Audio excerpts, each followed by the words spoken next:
Bonjour à tous et bienvenue sur Auteur en live.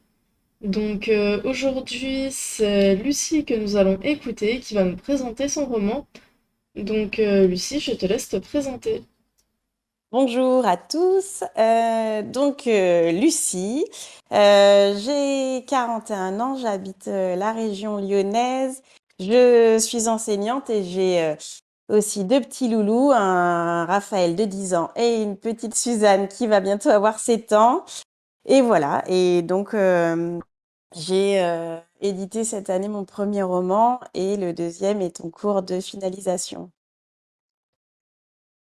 Et depuis combien de temps écris-tu? Alors, je dirais comme beaucoup, je crois que le confinement m'a fait arrêter de procrastiner et je me suis enfin lancée dans l'écriture longue.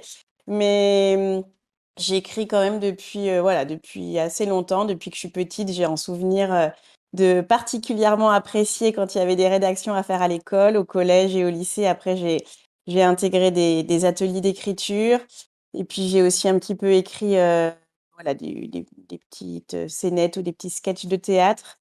Donc voilà, l'écriture a toujours un peu fait partie de ma vie. Et qu'est-ce qui t'a donné envie d'écrire? Alors là, je sais pas si j'aurais un détail vraiment précis, qui m'a donné envie d'écrire. Je dirais que je suis une amoureuse des mots de manière générale. Là, je vais citer un philosophe très célèbre, alias Dawson Leary, hein, de Dawson's Creek. Il est quand même particulièrement juste dans ses propos parfois. Bref, voilà, ce personnage a dit une fois dans un épisode, on choisit pas ce qu'on aime, c'est ce qu'on aime qui nous choisit. Et je crois que voilà, c'est un peu ce qui s'est passé avec moi pour les mots. J'ai d'abord été lectrice très tôt. Voilà, on m'a souvent dit que le premier livre que j'avais lu, c'était Calichon, à 5 ans, avant même d'entrer au CP, sans qu'on sache vraiment comment j'avais appris à lire. Et je crois que jamais vraiment lâché les livres après. Et après, j'ai aussi, voilà, j'ai vite découvert la magie de la poésie, des mots et leur musicalité. J'ai aussi rapidement bifurqué sur le théâtre. Et et donc, je crois que voilà, l'écriture, ça a été la dernière rencontre un petit peu avec les mots j'ai adoré le pouvoir que, voilà, que le fait de poser des mots et de les aligner pouvait voilà, provoquer des émotions, raconter des histoires. Voilà un petit peu ma rencontre avec l'écriture. Et du coup, tu es en auto-édition. Pourquoi avoir fait ce choix plutôt que de tourner vers une maison d'édition comme Alors, l'édition traditionnelle en fait?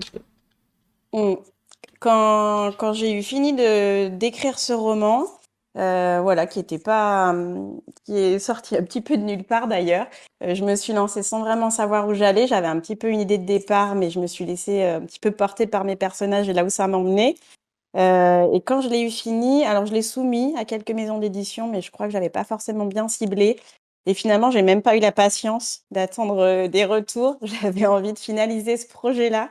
Et puis j'ai adoré le fait de voilà de travailler sur la couverture, de de travailler aussi sur la relecture. Je l'ai aussi proposé à un concours d'écriture sur Fixia et le fait de le soumettre voilà à la lecture d'autres, ça m'a voilà permis aussi d'avancer dans la finalisation du projet. J'ai participé à un WordCamp aussi avec Fixia. Et alors finalement, je l'ai pas finalisé avec Fixia parce que je l'avais mis en auto-édition sur Amazon et j'avais oublié d'annuler l'abonnement KDP. Donc j'ai été coincée pour finaliser du côté de Fixia. Donc finalement, je l'ai fait moi-même. Voilà, je suis passée par Book on Demand et et puis voilà, du coup, il a pu prendre vie et voyager sur toutes les plateformes en ligne de cette manière-là. D'accord. Bonjour à toi Frézou et bienvenue. Ah, désolée, j'ai pas de bouteille d'eau. Ah oui, la fameuse bouteille d'eau. Du coup, quel genre écris-tu le plus? Alors, je pense que je suis plutôt. Alors là, c'est vrai que j'ai écrit que deux romans, donc, mais c'est plutôt de la littérature générale, plutôt, je pense, centrée sur la psychologie des personnages un peu, et même si, bon, c'est pas totalement feel good, bon, j'aime bien quand même travailler sur la résilience et en principe, ça finit bien. Je dirais que voilà, il y a ce petit côté feel good là, mais quand même. assez Top, psychologique merci. aussi sur l'évolution. Et du coup, c'est en gros, c'est de la fiction, c'est ça? C'est de la fiction, ouais. Euh, Et je t'invite tout simplement à nous présenter ton roman. Et à la tienne, Ok. Frésouille. Alors, donc la vie commence maintenant. Voilà, c'est le titre du roman. C'est une tranche de vie, je dirais, qui suit voilà, quelques jours de la vie de Victoire, qui est une jeune femme de 26 ans. Même s'il y a des références à son passé dans le roman et qu'il y a une ellipse à la fin qui fait un petit bond de quelques mois, globalement, voilà, l'action du roman, elle se passe vraiment sur quelques jours. Et donc, on suit cette jeune Victoire qui est architecte sur Bordeaux. Et le roman commence le jour du triste anniversaire du décès de ses parents 20 ans plus tôt.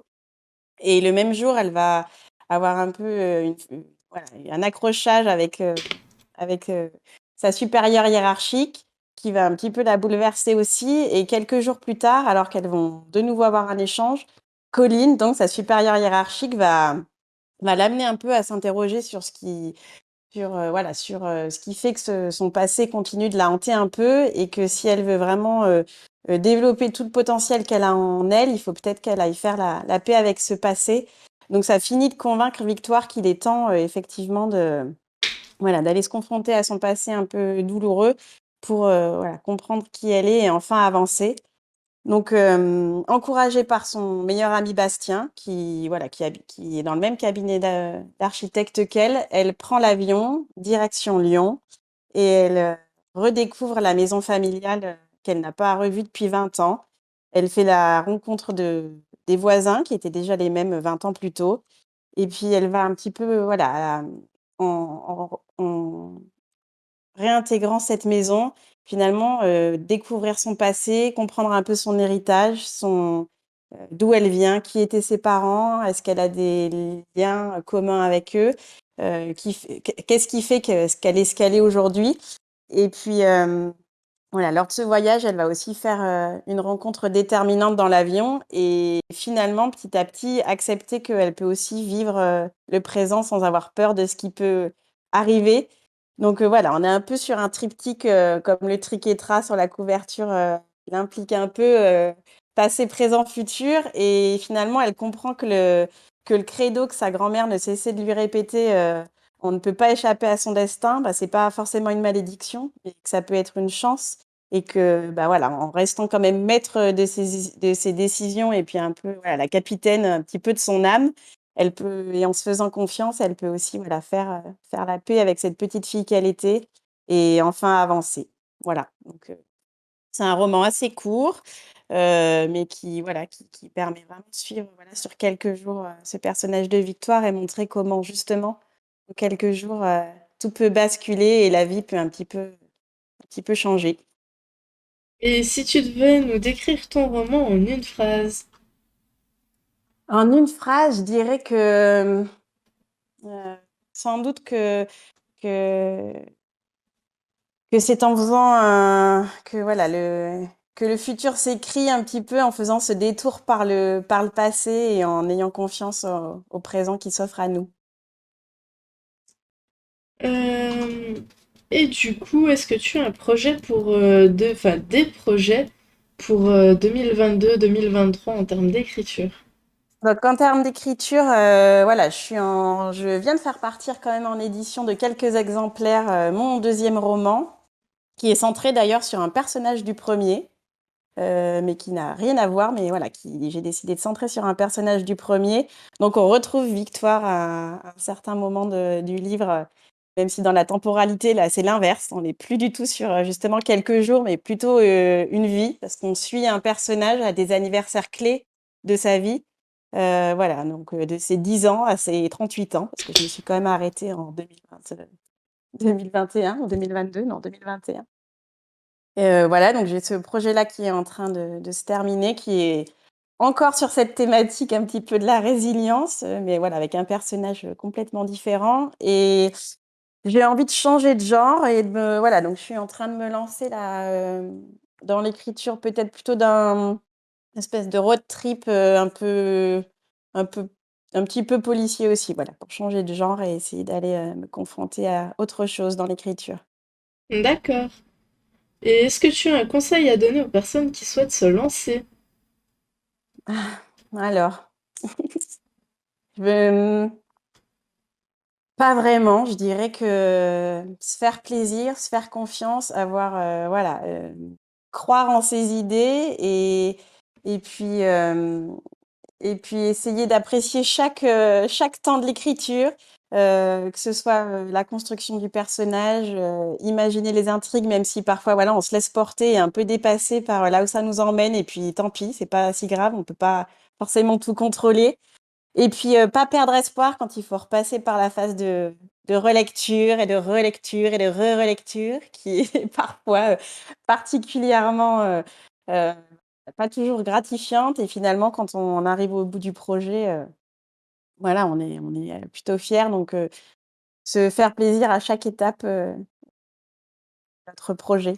Et c'est vrai que c'est rare les personnes, quand on parle de conseils, les personnes qui parlent de ce moment fastidieux qu'est la relecture et la re-relecture et la Mmh re-re-re-re-relecture.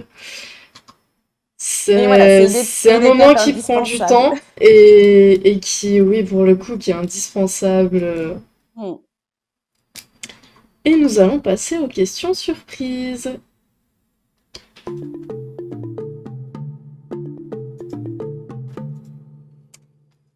Alors, première question, quel conseil voudrais-tu donner à l'ado que tu étais?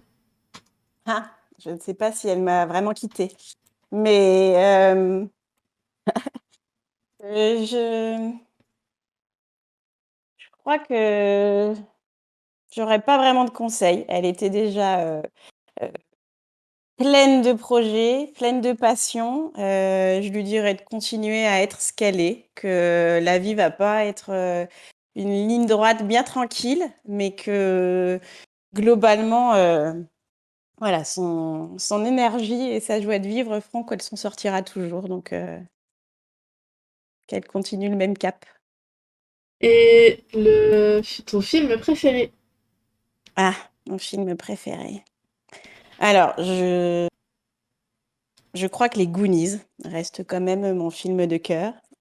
C'est un des premiers que j'ai vu petite et voilà, je l'ai revu avec plaisir. Je l'ai déjà visionné avec mon grand et j'étais, voilà, heureuse de partager ça avec lui. Donc je crois que je vais rester sur ce premier coup de cœur, enfantin, mais que je trouve toujours, aussi, fort, même des décennies après. Ta série préférée où tu ne raterais jamais un épisode? Alors, actuellement, je dirais que c'est This Is Us. Voilà, donc j'attends un peu pour vivre les derniers épisodes qui se profilent. Sinon, globalement, ado, j'ai pas raté un épisode de Friends, ni de Dawson's Creek, mais voilà, je dirais que tout de suite, c'est probablement This Is Us. Un film que tout le monde adore mais que tu détestes? Voilà, facile. Je déteste les bronzés fonds du ski. Je n'y arrive pas. Je sais J'ai pas donné si ça. c'est un film que tout le monde adore, ça. Bon, eh ben, en tout cas, euh, bon, ça reste quand même un classique, voilà, qui est diffusé, rediffusé, et je n'arrive jamais à aller jusqu'au bout. Je ne peux pas. Après, est-ce pour ça? C'est un classique, mais est-ce pour autant que tout le Oui, monde bah, aime ce film? ouais, alors, en tout cas, tout le monde est un petit C'est peu pas un étonné Avatar non plus, quoi. Non, d'accord. Bah, alors, sinon, oui, en film où là, pour le coup, on va dire qu'il y a eu l'adhésion de tout le monde. Non, j'en ai pas. Mais euh, après, les bronzés, ça marche très Ouais, bien aussi, voilà. hein. Mais ça reste, c'est pas le premier film qui me viendrait à l'esprit. Mm. Et dernière question, quelle est la chose la plus folle que tu aies fait? Ah, j'en ai fait pas mal. Je crois que la plus dingue, enfin, en tout cas, celle qui me revient en souvenir un peu, là, c'était le 1er avril 1999, l'année de ma terminale, où j'ai remplacé mon prof de philo pendant 20 minutes. C'est-à-dire qu'il est arrivé en classe, que j'étais déjà installée à son bureau. Je l'ai invité à aller s'asseoir avec les élèves et j'ai dû à peu près, voilà, disserter pendant 20 minutes sur le miel, la manière dont les abeilles faisait le miel et j'avais fait toute une analogie avec Kant ou Kierkegaard, je ne sais plus du tout. Enfin, c'était parti dans un sacré délire et on avait tous passé, je crois, un bon moment. J'ai ce souvenir en tête. J'avoue, c'est surprenant. Comment a réagi le prof? Ah, super. En plus, il a vraiment joué l'élève un peu naïf, à poser des questions pour essayer de me piéger. C'était très drôle. Ok. Monsieur, voilà. C'était C'est ouais, cool ouais, c'était d'avoir notre des prof profs comme ça. principal. Exactement. Mm. Mais je me demande, on a pas mal de profs sur le Discord, je me demande comment eux réagiraient. Je ne sais pas si que j'aurais agi de la même manière si c'était un de mes élèves, moi, quand j'avais encore une classe qui avait pris ma place. Mais je pense que je l'aurais pris avec humour quand même. Donc, avant de vous laisser, je vais parler du roman qui est à gagner actuellement, donc Les Pierres de la Prophétie, le mien, tout simplement. Je le Euh, veux. ok. Donc, il est à gagner. Pour le gagner, il y a un lien à remplir juste en dessous. Enfin, vous cliquez dessus, il y a un petit formulaire vite fait qui pose deux, trois questions. Et peut-être qu'un jour, vous aurez la chance, comme Lucie, là, de ce côté-là, qui a eu la chance de gagner un roman par Mm. nous. Je sais plus c'est lequel d'ailleurs. Alors, j'ai pas encore eu le temps de le lire et ça y est, j'ai perdu le titre et je l'ai pas sous la main. C'est pas le dernier que j'ai envoyé récemment? Non? Non, c'était pas Talam? le. Du coup, peut-être? Oui, c'était celui-ci. Donc effectivement, il est sur ma palle. Je pense que là, je vais essayer de le commencer pendant les vacances pour voilà, pouvoir faire un retour à l'auteur. J'étais ravie de le recevoir en tout cas. Et du coup, bah, vous avez la preuve que c'est possible. N'hésitez pas à vous inscrire. Et nous allons passer maintenant aux questions du chat et surtout dire au revoir à YouTube.